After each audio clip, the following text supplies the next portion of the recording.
Learn the most advanced recruiting techniques. Land the most desirable talent. Launch your company towards massive success. This is the Higher Power Radio Show with Rick Girard. Nonverbal communication and digging for clues to get to the root of who people really are. Did you know that 93% of our communication is delivered non-verbally? So extracting the correct information starts with your openness and then observing how things unfold. Today, we're going to hone your ability to read people better in an interview. Today's quote: "You don't have to tell me what your limits are. When the decisions you make, your actions and body language says it all." And I'm sure you know who said that, don't you, Ernie? Oh, I do. And that was Marlon Rico Lee. Yep. I don't even know who he is. Do you? He's an artist. Oh, okay. Yeah. I'm Rick Girard, and welcome to the Higher Power Radio Show. Our mission is to help entrepreneurs and hiring managers avoid costly hiring mistakes. We identify a specific problem and provide tactical solutions to solve your company's toughest hiring challenges. And we share insights from top-performing rebel entrepreneurs, disruptors, and industry experts like our guest today, Ernie Basulto. Ernie is the Director of Human Resources of Antis Roofing and Waterproofing. Ernie developed an early interest in cultural and human relations as he grew up in two separate countries. Very cool. I'm jealous. He was inspired by his father to develop ongoing needs of the workforce and has done so by providing support and guidance to both business leaders and employees. Ernie, was a senior human resources business partner at the fifth largest retail mortgage lender in the nation and is currently the director of HR at Antis Roofing and Waterproofing, which is an amazing company. I love that place. Yep. Where he provides leadership for all aspects of HR, including hiring practices, establishes culture, and guides employees to find their purpose at work, which is why I love you guys, because you guys have this great culture. So, Ernie, welcome to the Higher Power Radio Show. Thank you for having me today. I'm happy to have you. So today we're going to cover how to build rapport, and then we're going to talk about reading verbal and nonverbal cues. Yep. So let's start out with the obvious question. Why is this important? Well, it's important because a lot of business leaders will hire somebody just for the skill. And they have a position to fill, they go after it, and they say, oh, they have the skills, that's who we're going with. Like 90% of companies do that. Absolutely. Yeah. What kind of problems is that? I'd rather you say it than me, but what kind of problems does that create? Well, pray tell, do tell. Yes. When we forget that when we hire someone, we hire the whole person, not just the skill. And that could be a problem. So when we hire someone, we hire all the skills and all the good, but we also hire the blemishes as well. And that can be a problem down the line sometimes. So it's kind of like, the analogy might be something like getting married to somebody just because they're wearing your favorite kind of shoes. Absolutely. Yeah, kind of, because sometimes we just have such a need. We want this done. We want it filled. And we're just going to go with whoever kind of fits the bill. And like you said, I like their color shoes. And that's not always the case. Not a good idea. All right, so let's delve into it. Let's talk about how you build rapport, because I think that's something you do really well in an interview process from what we've discussed off camera. Yeah. So talk to me. Sure. So in the interview process, like you said, it's important to build rapport with someone. And in an hour or less, sometimes it's hard to do that. So what I do is I just talk to the person. I just ask a lot of questions. A lot of the times, well, isn't that what most companies or most people do, though? Yes, most companies, most leaders will ask questions. Just, where do you want to be in 5 years? Yeah, exactly. And those aren't the questions we need to ask. No. I think it's important to ask situational questions or things that will highlight their behavior. So I'll ask questions about themselves, being careful, of course, in California, because we have to be watchful of what we ask. But I like to ask for stories. I ask people, tell me about a time when this happened. And then I get to see the other side of them. And then I listen intently, and then I mirror what they say. So essentially, you're using a behavioral question as a way to get them comfortable. Absolutely. Oh, okay. Yeah. So run me through how you do that. An interview is a stressful thing. Yes, very much. And most of the time, you get somebody who's nervous, who's, it's not easy on the person who's interviewing a lot of times. Right. So how do you get past that?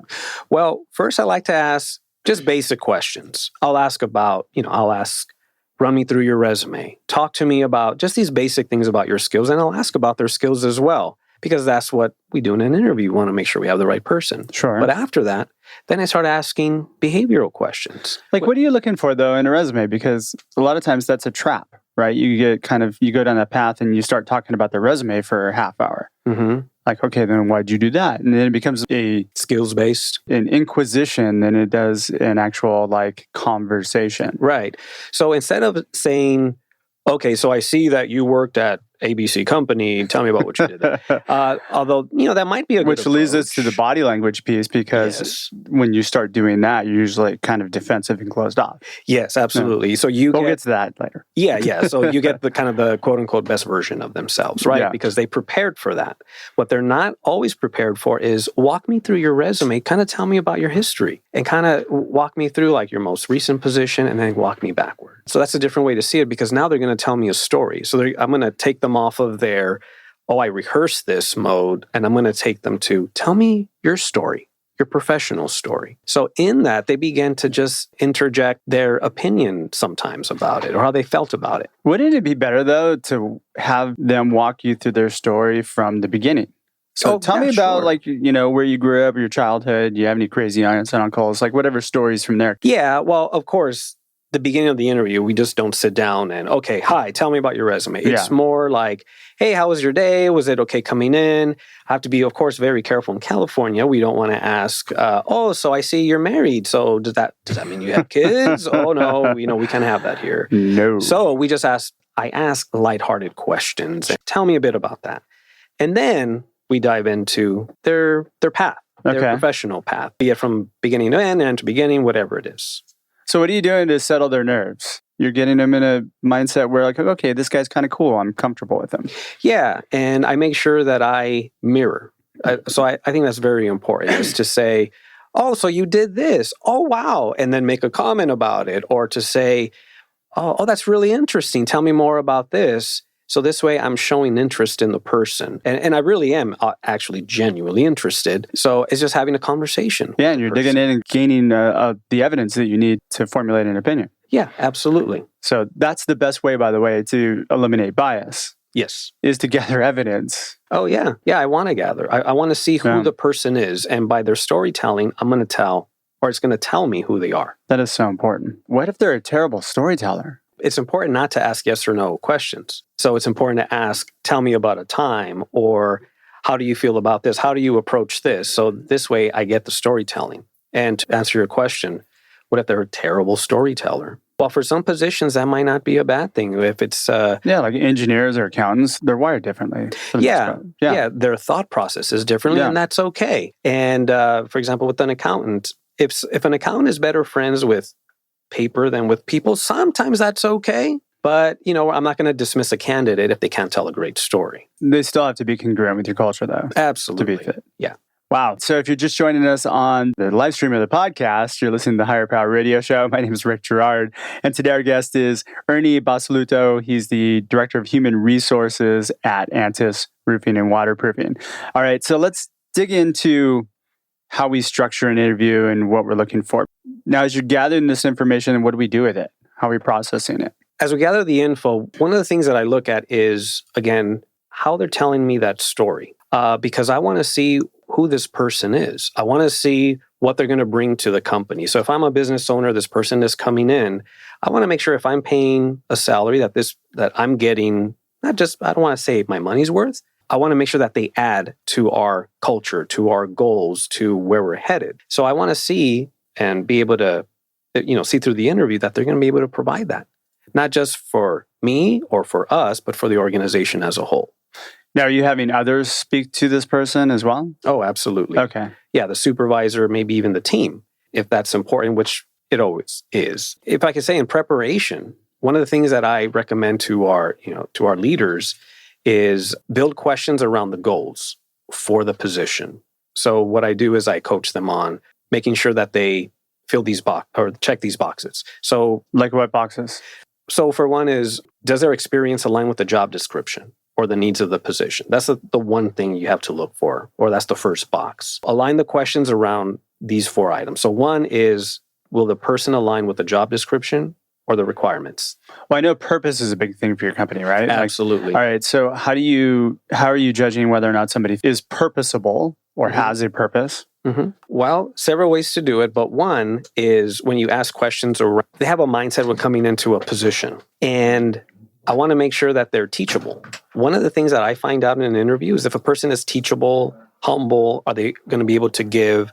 Because, for example, our culture, it is purpose-based. And people come in with wanting to serve and give. It's the whole servant leadership model. So part of the questions I ask is, hey, ask about these things. And you see it in the person's response. You see it in how they respond to the question. Which leads us into nonverbal forms of communication. Yeah. Excuse me. So we're talking about behavioral questions that you kind of lead up. You're gathering the information, which is awesome. I love it because that's what I preach all the time. Yeah. Let's talk about nonverbal communication because this is a really important part that I think a lot of us forget. Whenever you get into these interactions, you really need to be the one who's open in your nonverbal communication. Right? Your body language needs to be open. You need to be friendly. You need to be the one who's kind of putting that person in ease, which you tend to do just by nature, I think.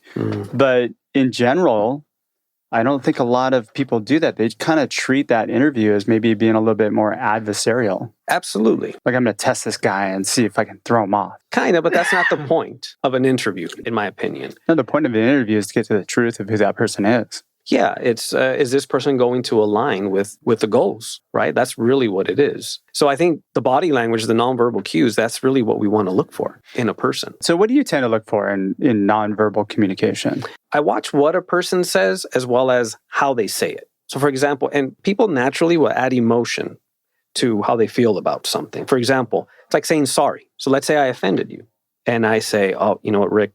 I'm really sorry. I did that. I didn't mean to embarrass you. As opposed to going, sorry. Exactly. So it's like my 8-year-old daughter does. Yeah. Yeah, exactly. So I watch how they say it. That's how I know, that's how I measure their sincerity. So in an interview, you can tell when I ask about, hey, tell me about a time when you had to deal with a difficult customer. If their response is, oh, I was able to help because I did this and then I did that and then I was able to get them to the right position or whatever it is. Versus, customers, so annoying. If that's their response, do I really want them front-facing with? No, you want to weed that out on the phone screen for the most part. Well, yeah. Absolutely. I mean, usually if you could bring somebody on site, they shouldn't have that attitude. God, I would hope not. I would hope not. Yeah, but I think a lot of people... Again, if you're skills-based, hey, you have the skills, can you come in for an interview? Yes. Right. How do you know when somebody's at ease? This is something that I think a lot of people are not aware of. So as you're talking, you're getting somebody comfortable. You know, your demeanor as the interviewer is the thing that sets the tone. But you have a lot of entrepreneurs, you have a lot of people that are kind of type A personality that are going. How do you know that somebody's at ease and you go, okay, now I can break into my questions? Okay. I look at a lot of things. I look at posture. So if someone is like sitting at the edge of the desk and they're just fumbling through papers, they're playing with their fingers, something that tells me they're checking their phone. Yeah, something is off. This person is not at ease. They're not comfortable. I'm not going to get what I need from them. So as questions come and as they see, look, I'm not a threat. It's okay. It's important that you project that. That they understand that you're not a threat. But it's also more important you do what you need to do to get them comfortable before you start going into the inquisition part of the interview. Yeah, and it's setting that rapport up front. It's saying that you're safe here. So you're looking at the posture, like if somebody's leaning in, leaning back, like what? Yeah, leaning back. Are they, and on the flip side of that is, are they too comfortable? Nervous tics. Yeah. Yeah, like twitching feet and fumbling fingers and stuff. It's the whole thing. It's stuttering in the conversation. But then, like I said, on the flip side, you have the people that lean back, their legs crossed, they have their arm up on the chair. That's when, okay, they're too comfortable. Maybe they're too important. The body says a lot. It does. What would you consider to be positive body language? And then we'll flip it as to what would you consider to be not so positive body language? Sure. So I think when I perceive someone is calm, they're sitting back in their chair. It feels more like a conversation. Think of it like when you're talking to a friend. There's just a relaxed energy about the conversation. Hard to describe, but there's just, the person just seems relaxed. Now they're just telling you stories. I can tell when a person... See, that's too laid back for me. I had a boss years ago who, like, when somebody would lean back in their chair and put their arms behind their head, would drive him nuts. He'd be like, well, you don't have time to be lazy. That was his perception of being lazy. Like, I'm just cruising. Well, those are the negative cues. Right. But also, when you have somebody engaged, you'll see that they tend to lean in. Yeah, you can tell they are there. They're listening. They're responding. But there's just a natural rhythm to the conversation is, I guess, what I meant to say. Whereas if someone is fidgety, they're just answering the question. They want to get in and out of your question. They want to make sure they impress you. And they give off that vibe, like I'm trying to impress you. That's when you can tell, when I can tell that they're not in a good spot. We as humans, though, tend to mirror, as you mentioned, too, right? Mm-hmm. So if they're going to pull their cues off of you, if you tend to be a little bit more laid back and sitting back in your chair, they should be subconsciously mirroring you. Mm-hmm. But you also have to be aware that maybe they're doing that on purpose, too, if they're aware of it. Yeah, if they're aware of it. Yeah, absolutely. But, those are the things that I look for. I try to get them into a place where their defenses are down. And that's what I try to get every candidate to. Are there any obvious flags that you come across? Some people have a problem with people with eye contact. They're visual and they have to look around. Negative cues for me are when they are over-relaxed, because that tells me that they don't give a shit. Yeah, kind of. Yeah. Yes, in a way. But it tells me that they're too comfortable. They're too good for me. Therefore, maybe too good for the company. There's no humility there. I look for these signs, and it's based on our culture for the company. But there are other cultures where we need someone that thinks highly of themselves. And if they don't have that quality, then they're going to suffer here. So why punish them? But for our company in particular, we're looking for that person that's coachable, that can grow, that can be someone that adds to the team. So I look for that humility. Are they able to be taught and be coached?